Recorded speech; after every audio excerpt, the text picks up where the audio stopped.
Olá, muito boa noite. Quero saudar a todos na paz de nosso Senhor Jesus Cristo, nossas irmãs, nossos irmãos, nossos amigos e todos aqueles que estão nesse podcast conosco, Caminhos para Cristo. Toda segunda-feira, às 19 horas, esta programação, esse podcast de orientação a toda a comunidade sul-mato-grossense e também do mundo inteiro. Caminhos para Cristo, hoje com o tema Deuses na Família, baseado em Gênesis 35:2. Estamos aqui com os nossos pastores convidados, o pastor Antônio Matos, da Sexta Igreja Presbiteriana Renovada do bairro Jacarandá, pastor especialista em família, pastor André La Selva, do Instituto Nacional de Tecnologia e Biodireito, e vamos conversar aqui com os nossos pastores sobre esse tema que eu considero importante nos dias de hoje, maravilhoso, né? Boa noite ao meu querido pastor, muito obrigado pela sua presença aqui no nosso programa. Gostaria que o senhor saudasse a todos os nossos queridos espectadores e falasse um pouquinho da sua trajetória no ministério lá na Sexta Igreja Presbiteriana. Amém, uma boa noite para todos, é um prazer estar aqui com o pastor Maurício, Micarelli também com o pastor André, para nós nos sentimos honrados por esse precioso momento. Eu estou ali como pastor na Sexta IPR, tem 1 ano e pouco, né? Mas já temos uma jornada de alguns anos no ministério. Esse mês, inclusive, fez 33 anos que eu sou um convertido a Jesus, que estou nessa caminhada com Cristo. Me formei no ano de 2000, Seminário Presbiteriano Renovado de Cianorte, e de 2000 para cá já tem 22 anos no exercício do pastoreio. Que maravilha, né? Seja bem-vindo. Vamos conversar muito sobre os deuses na família. Amém. Sem dúvida vai ser muito bom. Muito esclarecedor, né? Ao nosso lado, o nosso querido pastor André La Selva, do Instituto Nacional de Tecnologia e Biodireito. Boa noite a todos, mais uma vez aqui ao lado do pastor Maurício, agora na oportunidade com o pastor Matos também. Vamos discutir esse tema muito importante, que é a família e os deuses na família, né? Então, uma oportunidade para podermos debater e achar um ponto comum em cima da palavra, né?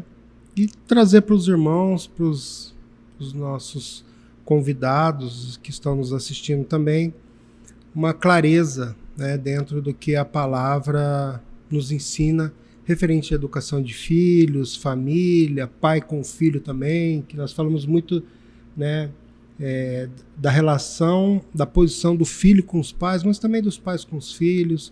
Vamos tratar, entrar nessa temática aí e nos basear na palavra de Deus para nós aprendermos e também ensinarmos aos outros. Muito bem. O texto áureo é Gênesis 35:2, que diz: Então disse Jacó à sua família e a todos os que com ele estavam. Veja bem o que Jacó disse à sua família, que todo mundo conhece a história ali de Gênesis, de Jacó, né?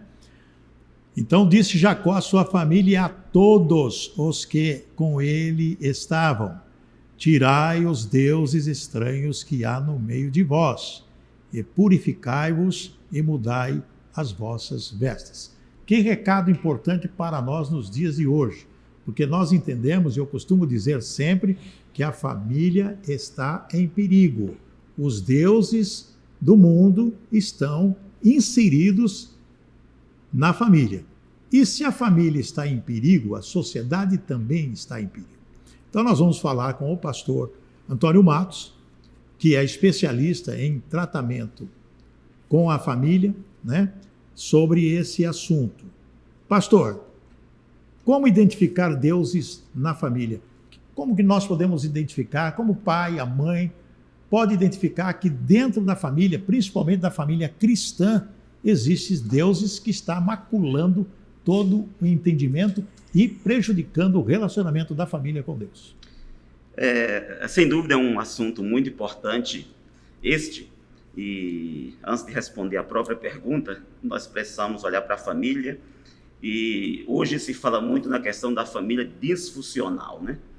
e aquela família que ela não está funcionando conforme o que Deus estabeleceu, conforme o propósito de Deus, conforme aquilo que está nas Sagradas Escrituras. E aí nós vamos encontrar muitos lares, muitas famílias em crise, muitas famílias esfaceladas, pais adoecidos com relacionamento com os filhos, filhos também, e tudo isso, vamos dizer, essas feridas, essas inseguranças, esses relacionamentos adoecidos, justamente resultado desses deuses, dessas divindades que foram introduzidas de uma maneira, vamos dizer, muito sutil dentro da família. Até voltando aí o texto que foi lido, a ordem que Jacó ele dá para a sua casa,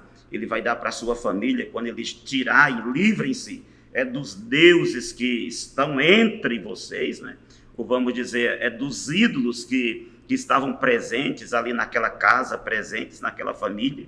E como João Calvino já dizia, o coração humano é uma fábrica de ídolos, né? E dentro da família, olhando até para o próprio texto de Gênesis capítulo 35, quando nós sabemos a história que quando Jacó ele parte ali da casa de Labão, né?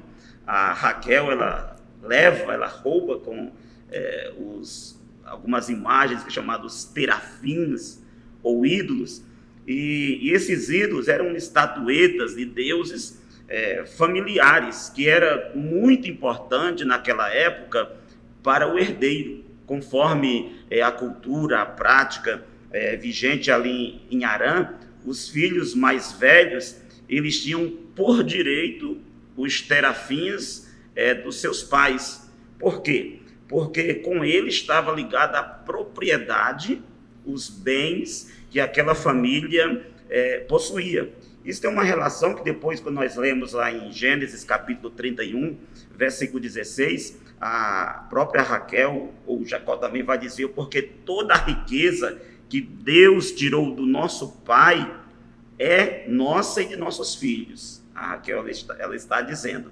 E quando ela parte, sem dúvida, ela está preocupada com isso, e ela vai levar essas estatuetas, esses deuses, ali dentro da casa de Jacó, que é uma família bem disfuncional, que nós vamos perceber, uma família onde nós vamos encontrar inveja, nós vamos encontrar ódio, nós vamos encontrar violência, nós vamos encontrar favoritismo, nós vamos encontrar inúmeras questões que tornam essa família uma família adoecida. E olhando para essa questão de identificar, vamos dizer, os deuses na família atual, e olhando para a família de Jacó, e para o texto que nós olhamos, eu diria que um Deus que está muito presente nas famílias da atualidade, que nós precisamos identificá-lo, é justamente o Deus do materialismo. Materialismo. Quando nós falamos de materialismo, nós estamos falando dessa ideia, desse pensamento onde se busca o material em primeiro lugar. A qualquer custo, né, pastor? Independente ele vai, esse é o objetivo final, né? É verdade. E aqui no próprio texto nós percebemos que a Raquel leva aqueles ídolos porque ele estava preocupado com a sua herança. Ela estava preocupada com os seus bens, e se infiltra isso na casa de Jacó. E hoje em dia nós percebemos isso em muitas famílias, em muitos lares, onde um valor excessivo às coisas materiais são dadas. Quando nós olhamos a palavra de Deus, o apóstolo Paulo, ele falando dentro dessa perspectiva de uma busca desenfreada pelo materialismo que afeta a nossa vida, ele associa esse materialismo, essa busca pelos bens materiais, que ele vai caracterizar como avareza, como idolatria. Quando ele escreve em Colossenses capítulo 3, versículo 5, juntamente com outros pecados, quando ele diz, fazei morrer a vossa natureza terrena, ele vai descrever a prostituição, a impureza, a paixão lasciva, desejo maligno e a avareza, que é a idolatria. Então, a avareza é justamente essa busca obcecada pelos bens materiais, pelas coisas dessa vida. Pastor, saindo lá de Jacó, de tudo isso que o senhor explicou, que realmente é algo fantástico, né? Saber disso, uma família completamente disfuncional, para os dias de hoje, para a família moderna, principalmente para a família cristã hoje. Por exemplo, eu faria uma pergunta até para os dois pastores aqui. O celular hoje, na família, é um Deus? Sem dúvida, sem dúvida. Eu diria que hoje é uma divindade que ela está bem presente na família hoje. Vamos dizer, a questão aí das mídias, né? Hoje o celular, aí vem juntamente com a internet, a televisão, né? Quando mal usado, né? Porque o problema não é o aparelho, temos que deixar bem claro. Não é o aparelho. Não é o aparelho. É o uso dele. É o uso dele. Tem muitas pessoas que elas confundem o aparelho com o uso, né? Pastor. O que eu vejo na questão hoje da internet, do aparelho celular, tudo isso que pode ser uma ferramenta na mão do mal e tirar a atenção das coisas boas que Deus vai estar colocando. Eu estava até comentando com o pastor Matos, nós temos que aproveitar hoje e não podemos desprezar a mídia social, não só porque ela tem uma força, mas é porque ela está sendo dominada. Se nós não usarmos ela para o bem, ela vai ser apenas do mal. Então nós temos que entrar e caminhar junto, né, trazendo nesse meio, para que possamos levar cada vez mais distante a palavra de Deus, os ensinamentos. Mas realmente, hoje é uma ferramenta de fácil acesso, celular, é uma ferramenta que você toca o mundo e ela pode, com certeza, ser usada pelo mal, tirando a atenção, atraindo as pessoas para as coisas e convenções ruins, né? Então eu acredito que sim, que pode ser assim, né? Claro, se a sua intenção é essa, você vai ter uma ferramenta poderosa que é o celular. Eu entendo como Deus, né, o celular, o mau uso do celular quando a família está distante, né? Às vezes numa mesa de refeição, as pessoas, o pai, a mãe, o filho, a filha, estão todos com o celular, comendo e com o celular, vendo as mensagens que estão chegando. Ou mesmo não existe as pessoas sentarem para conversarem, para discutirem, mas cada um com o seu celular, em tudo quanto é canto. Até no trabalho. Às vezes tem várias pessoas que estão numa mesa de trabalho, numa empresa de trabalho, tem o computador para o trabalho, mas mesmo assim o celular está do lado e as pessoas todas as horas, a qualquer momento, estão usando o celular. Pastor, o celular mal usado divide a família ou que complicação pode haver no relacionamento com a palavra de Deus e com o próprio Cristo Jesus? Na verdade, hoje, o acesso fácil à questão do celular, hoje eu estava até vendo uma pesquisa sobre essa questão, que hoje os adolescentes, eles ficam uma média de 4 até 5 horas ou mais com celular, nas redes sociais, e isso tem até diminuído a questão da empatia que há nas pessoas. A geração passada, ela era mais empática do que a atual geração. A atual geração de jovens e adolescentes, hoje essa empatia, dizem que ela chegou a diminuir de 40%.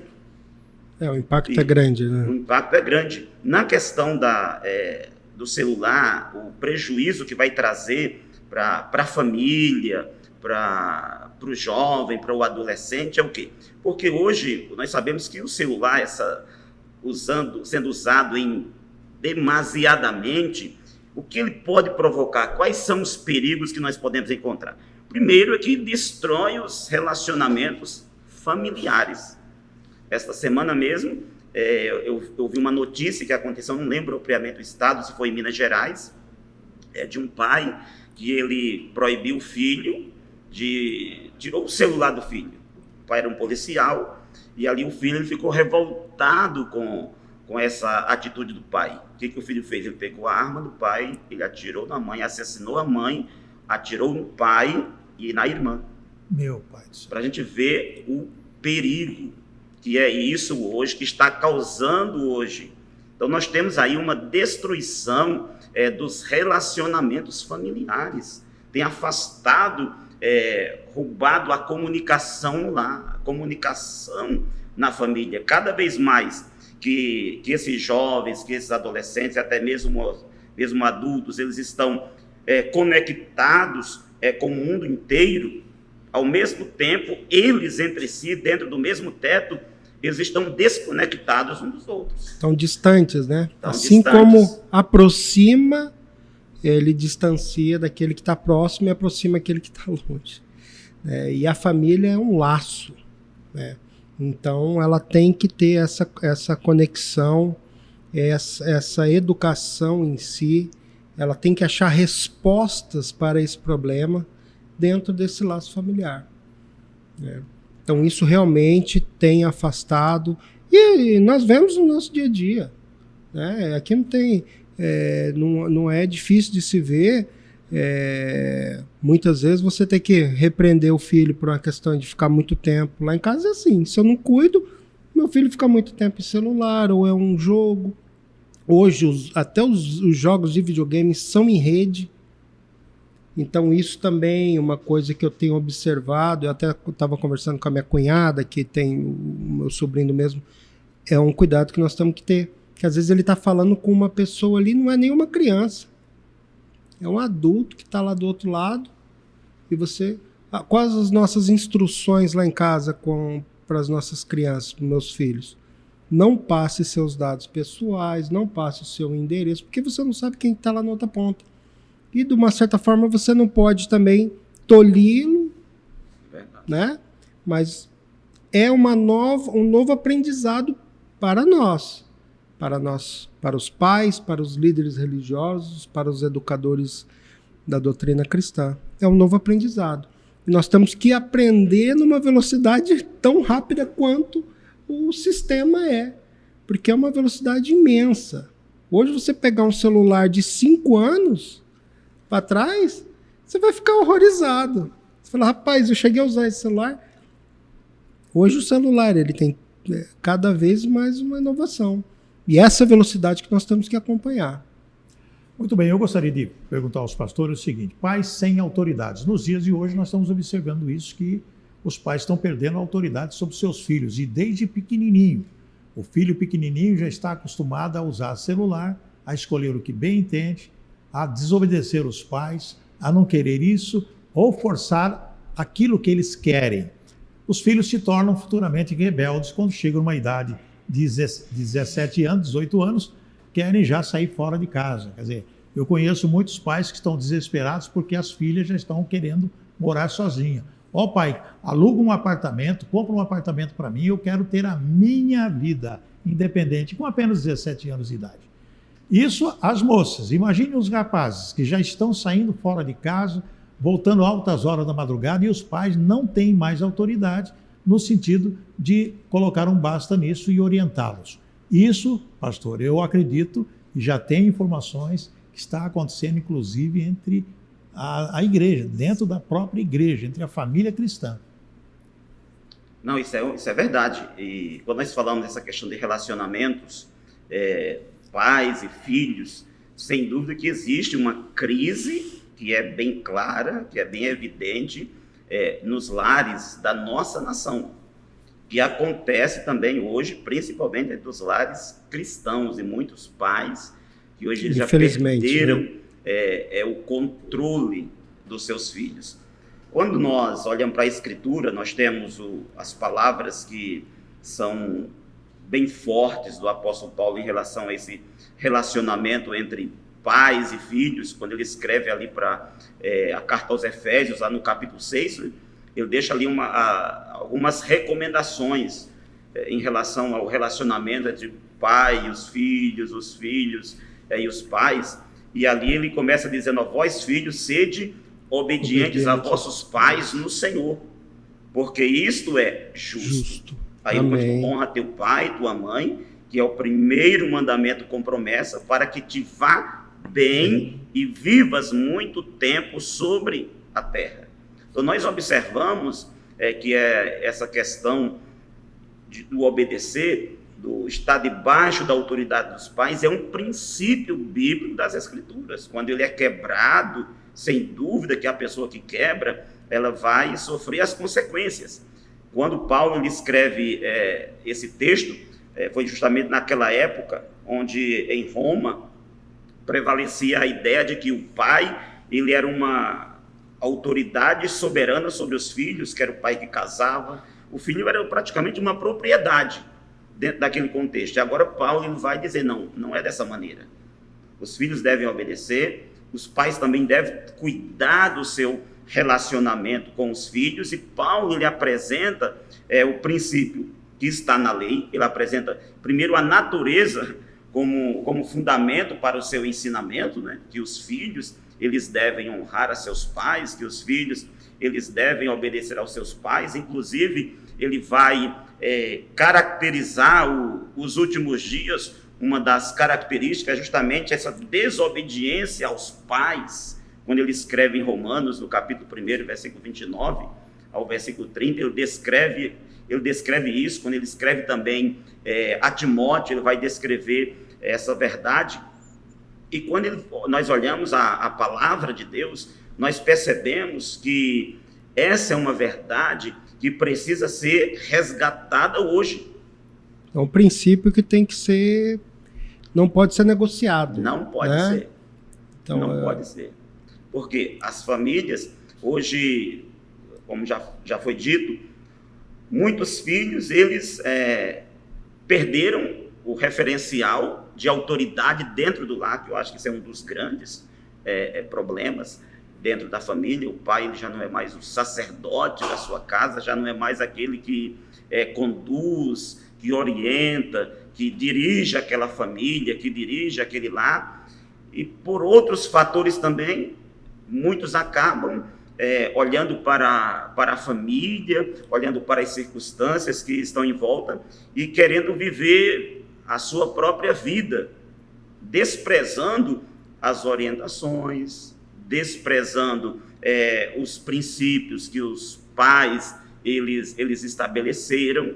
Eles acabam achando que sabem mais do que os pais, que eles entendem melhor, que são mais vividos. Pai é careta, ultrapassado, né? Isso mesmo. E eles acabam sendo excluídos pelos pais. Como que nós podemos identificar o filho que é excluído pelos pais? Ou seja, a mãe trabalha, o pai trabalha, filho às vezes tem idade de 14, 15, 16 anos, estuda um período, outro período ele não estuda, fica em casa, não quer ficar em casa, ou fica no videogame, ou fica no celular. E às vezes os pais excluem esses filhos da própria família. Quer dizer, não que eles estejam fora de casa, mas que estejam fora da vida dos pais. Como que o senhor ensinaria os pais, como o senhor explicaria para os pais o que deve fazer para que isso não aconteça, minando a família com esses problemas todos? Essa questão dessa crise, vamos dizer, de rebeldia dos filhos, dessa insubmissão, claro que quando nós olhamos, sempre partimos das Escrituras sagradas, né? Nós olhamos o próprio Deus, que é o nosso Pai, modelo supremo. Ele vai dizer que ele criou filhos, mas esses filhos se rebelaram contra ele, né? Nós vamos olhar para a Bíblia e nós vamos encontrar muitos pais que foram piedosos, que foram tementes a Deus, que ensinaram seus filhos os caminhos de Deus, e mesmo assim, esses filhos, eles tomaram outros rumos diferentes. Olhamos, por exemplo, para os filhos de Samuel, né? Samuel foi um homem temente a Deus, um homem que viveu a palavra de Deus, que viveu os propósitos de Deus, e quando nós olhamos para os filhos de Samuel, nós encontramos que são filhos que não seguiram os caminhos do pai, não seguiram os caminhos da palavra de Deus. Temos pais tementes a Deus, piedosos, que tiveram filhos que foram rebeldes, que foram insubmissos, mas não é um padrão. Isso não é um padrão. Por outro lado, nós temos pais que não foram bons e tiveram filhos bons. A questão da rebelião, desse comportamento insubmisso dos filhos, primeiro que já é uma natureza, já é da natureza humana, ela ser rebelde. Pecado que está presente no coração humano já leva a esse comportamento. Mas hoje em dia, sem dúvida, que alguns lares têm contribuído para isso.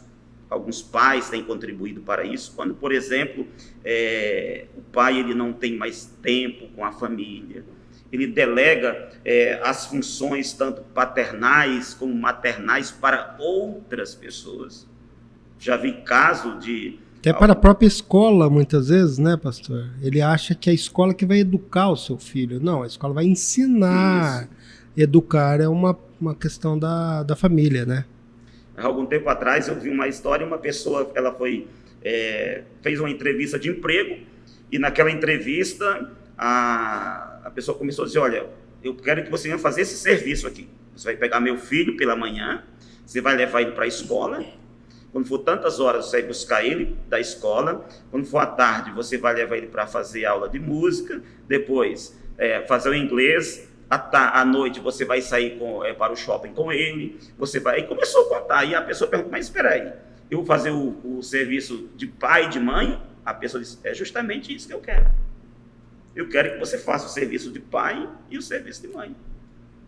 Aí depois esse filho ele cresce sem a presença, sem o amor, sem o cuidado, sem o carinho, esse pai que está distante, esse pai que às vezes não abraça, que às vezes não senta ali com o filho para saber as dores, para saber os dilemas, o que ele está passando, o que ele enfrenta com os amigos, o que ele enfrenta na escola. Esse menino ele já cresce com esse sentimento de rebeldia dentro deles. E no final acaba não valorizando a sua própria casa, porque ele se julga que ele não foi importante para seus pais. Porque se ele fosse importante, o pai dedicaria tempo, porque o pai tem o tempo para o serviço, tem o tempo para o trabalho, tem o tempo às vezes com os amigos, mas para o filho não tem. E isso pode ser uma das razões que tenha levado muitos filhos a tomarem um caminho de insubmissão, de rebeldia, e aí das drogas, da violência. Pastor, um dos assuntos que está afetando a igreja de uma forma geral, e temos observado já alguns pastores de grandes ministérios, né, falando sobre esse assunto, e grandes mensagens, pregações a respeito desse assunto, de um alerta à sociedade cristã, à família cristã, a respeito de gravidez precoce na igreja. Alguns relatos de preocupação de grandes ministérios quando meninas aparecem em suas casas grávidas, meninas de 13, 14, 15 anos, surpreendendo inclusive pai e mãe cristãos da igreja. Inclusive algumas meninas indo para a disciplina na igreja, coisas que a gente verifica que acontecia tempos passados, né? Quando existia aquela famosa... Ir pro banco, ficar no banco, exatamente, disciplina. Né? De banco, disciplina, né?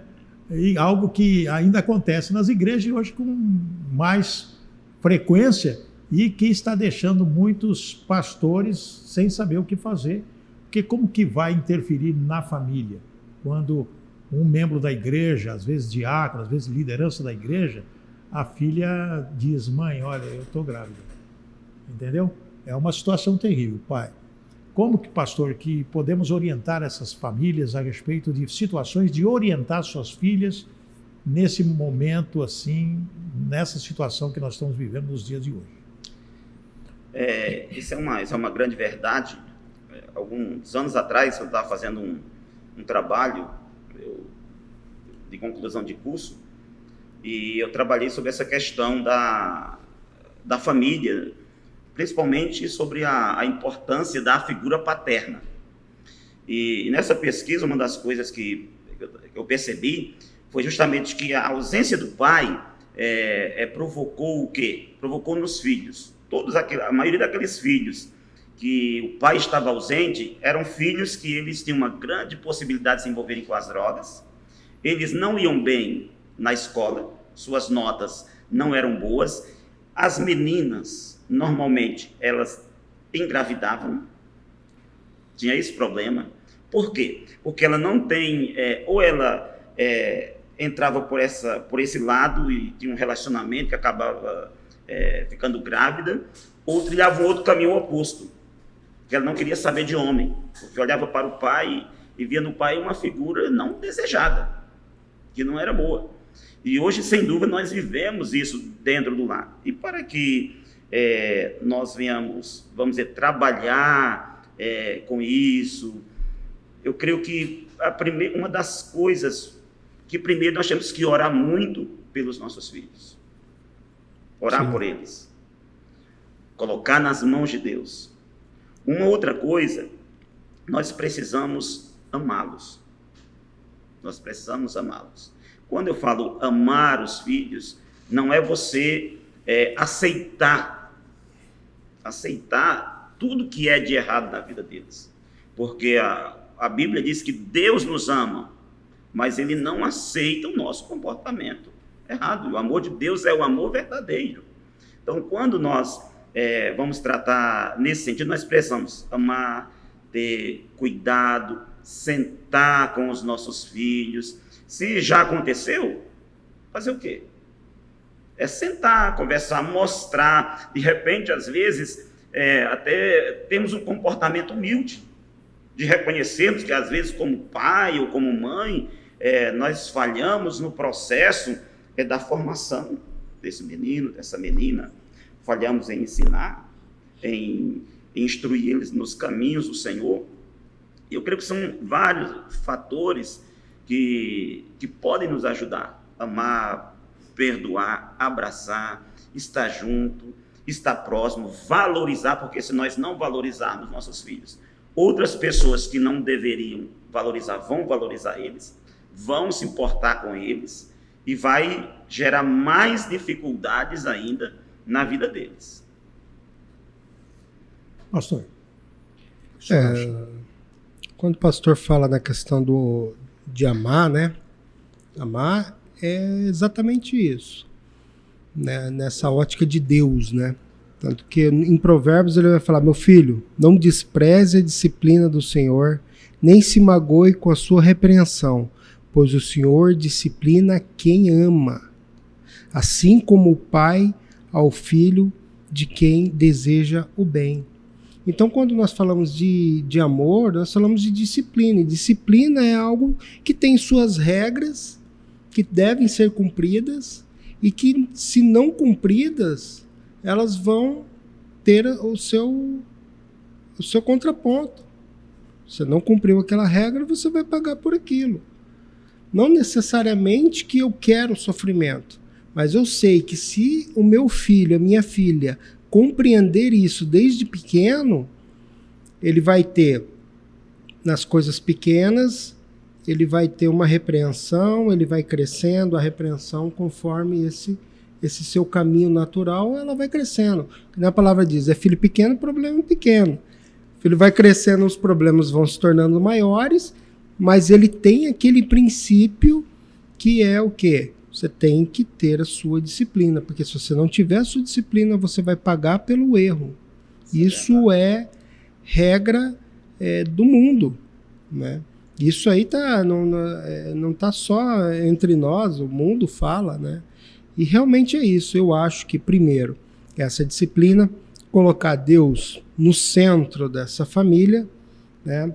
Que a palavra também lá no início, quando nós lemos em Gênesis, no 35:1, diz que fazei ali o altar a Deus que te apareceu quando você fugia da face de Esaú, teu irmão.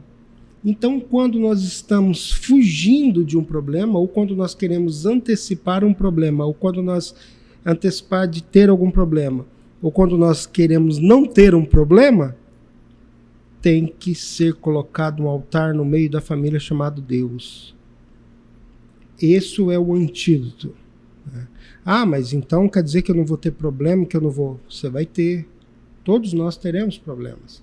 Mas é mais fácil de passar por esse problema, é mais fácil de suportar esse problema e é mais fácil de resolver esse problema. Então, o seu filho, se você começa educando ele na repreensão, ele sabe que a palavra diz que lá na frente ele não vai se esquecer. e ele vai tropeçar e vai acontecer um fato que fugiu do seu poder de dominar, ele sabe, bem, aqui não tem culpa nem de Deus, nem do meu pai. Eu sou culpado por isso e eu vou ter que assumir isso. É o reconhecimento do erro, né?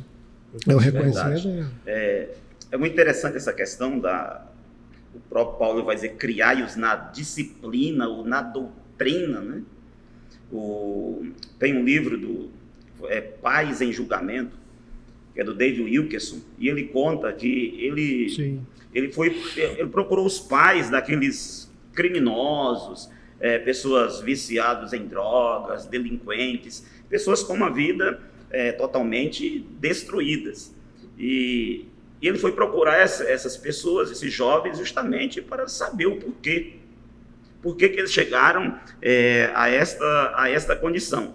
E a maioria deles, praticamente todos eles, sempre tinham a mesma resposta. Eles diziam, o grande erro foi os meus pais permitirem que eu fizesse tudo o que eu queria.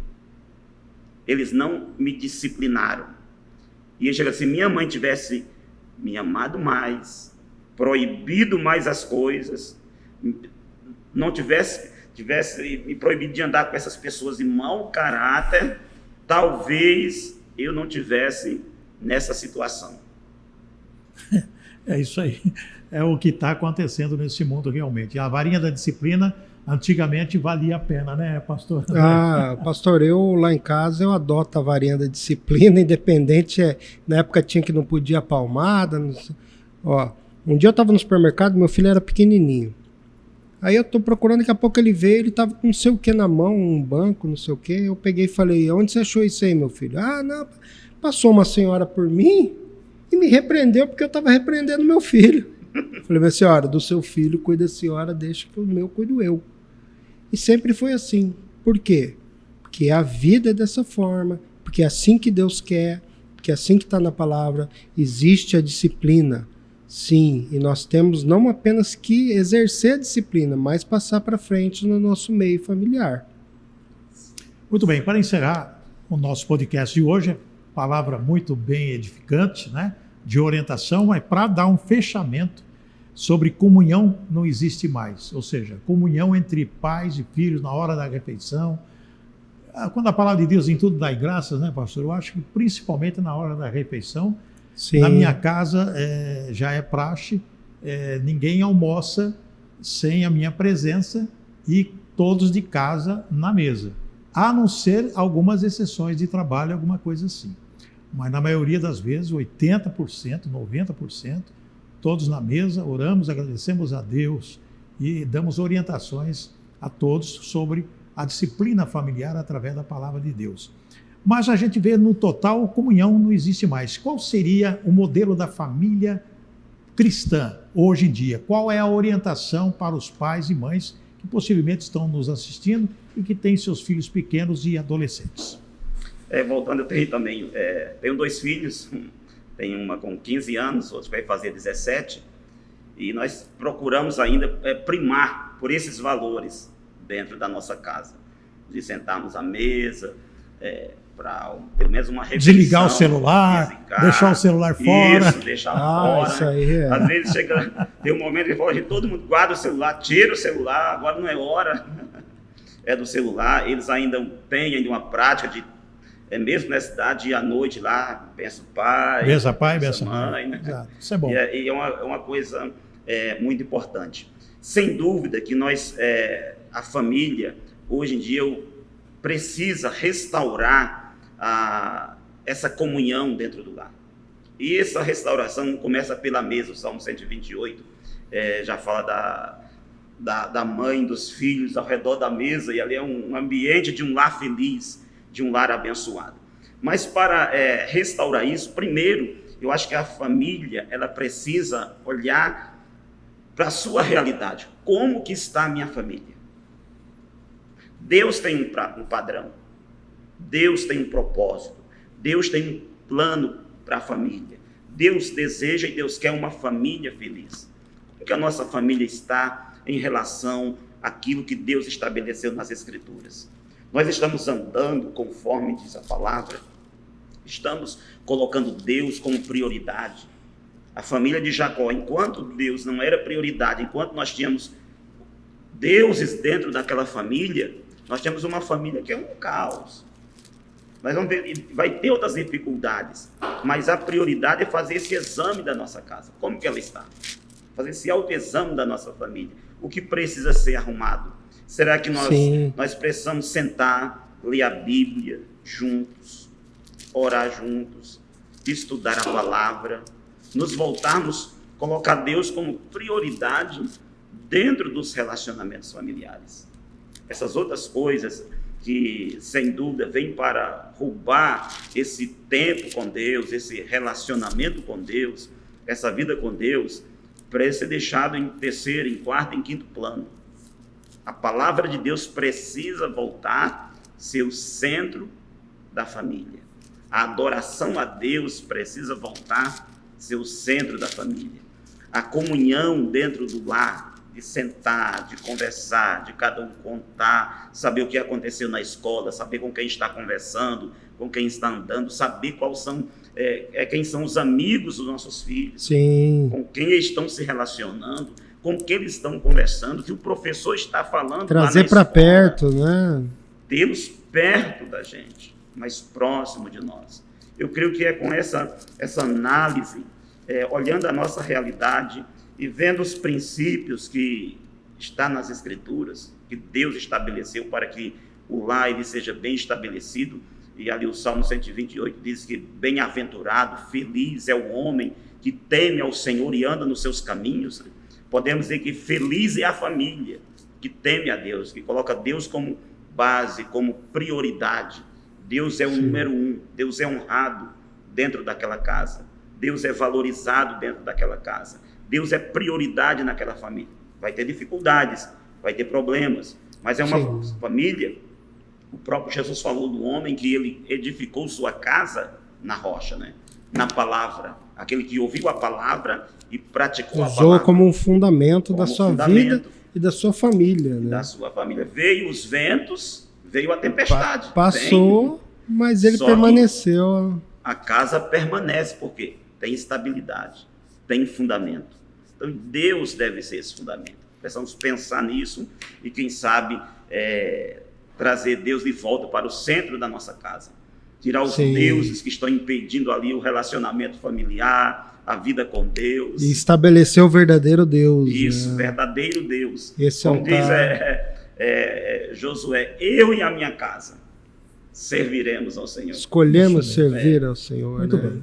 Ontem tivemos o Oscar, né?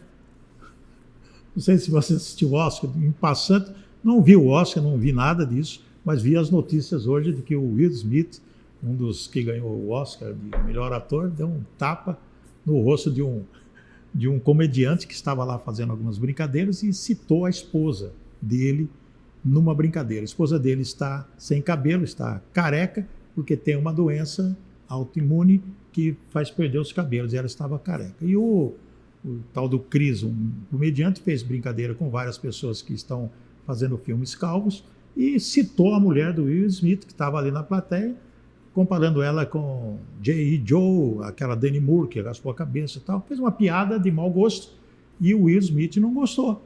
Falou da mulher dele, ele subiu lá e deu um tapa no rosto. Está pegando em tudo quanto é lado aí, né? Quer dizer, falta de temperança, alguma coisa nesse sentido. Quer dizer, somente para contar aqui o que eu vou dizer aqui, que eu achei interessante, que campeando televisão, a gente fica procurando alguma coisa boa para assistir, de repente eu paro numa luta de boxe feminina entre uma mexicana e uma argentina, num campeonato. O que me chamou, o que eu parei para assistir, eu não gosto de ver violência, nem de Muay Thai, essas coisas eu não gosto.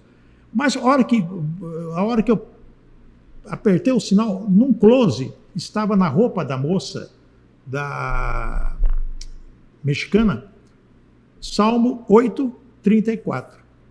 Eu falei, Salmo 8:34? Conheço o Salmo. Mas a minha memória não estava lá, fui ver o que é o Salmo 8:34. Por que estava no short, na vestimenta da descrito boxeadora. Ali, né? adestra as minhas mãos para o combate, ou seja, fortaleça as minhas mãos para o combate, de sorte que os meus braços quebraram um arco de cobre. Olha que interessante que ela colocou.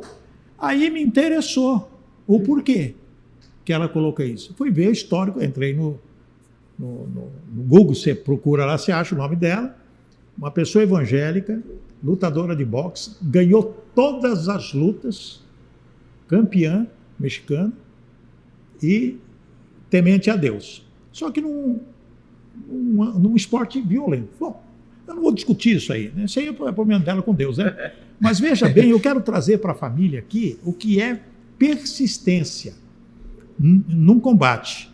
Adestre as minhas mãos para o combate, Salmo de Davi, né?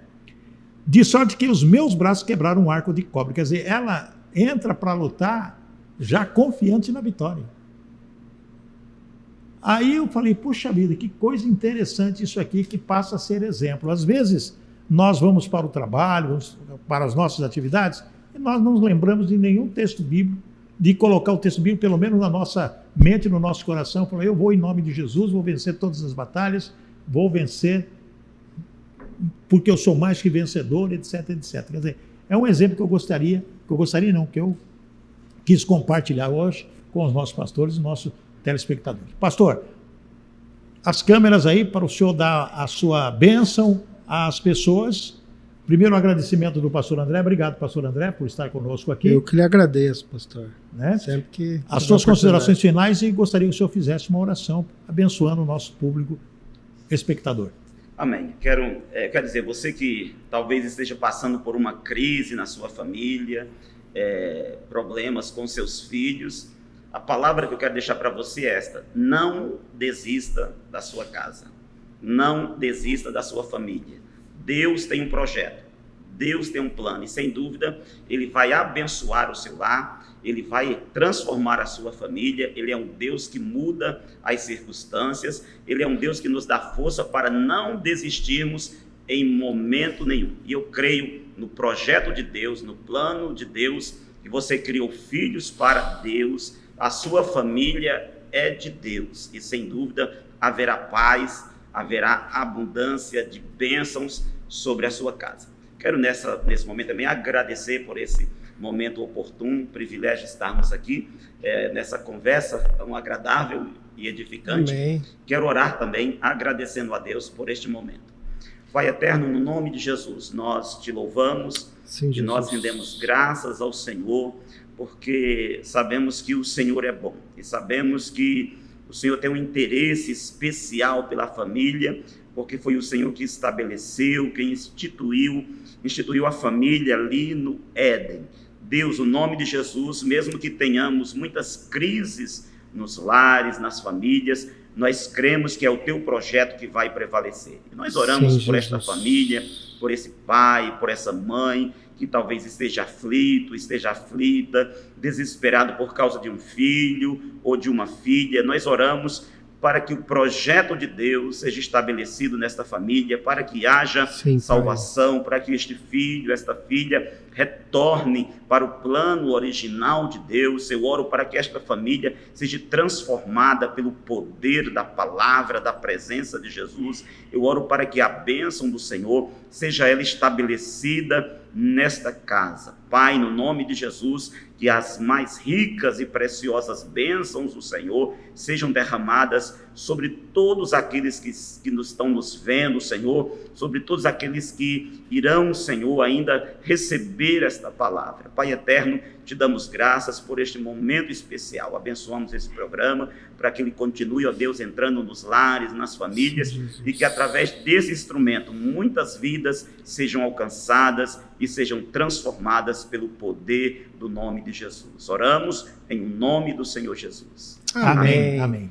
Muito obrigado a todos. Na próxima segunda-feira, às 19 horas, estaremos com mais um convidado sobre mais um tema nos caminhos para Cristo. Uma boa noite e fiquem com Deus.